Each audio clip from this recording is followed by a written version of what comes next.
आज कोणाला तरी बैल गेलाय, लक्षात ठेवा, उद्या आपली म्हैस सुद्धा यांना मरू शकते, आपली गाय मरू शकते. ह्या सगळ्या गोष्टीला कारणीभूत ठरणाऱ्या या कारखान्यावर फौजदारी गुन्हे दाखल झाले पाहिजेत.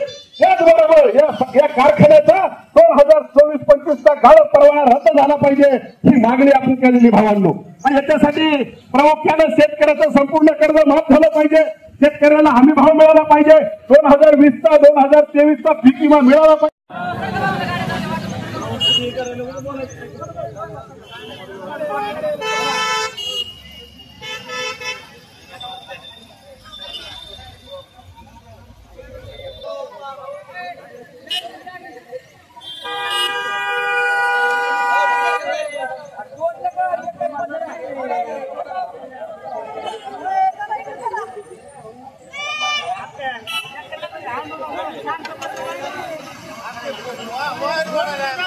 नवनवीन आणि ताज्या घडामोडींसाठी महाराष्ट्र जनभूमी न्यूजला सबस्क्राईब करा. त्याचबरोबर बेल आयकॉनवर क्लिक करा आणि मिळवा आमच्या बातम्यांचे नोटिफिकेशन्स.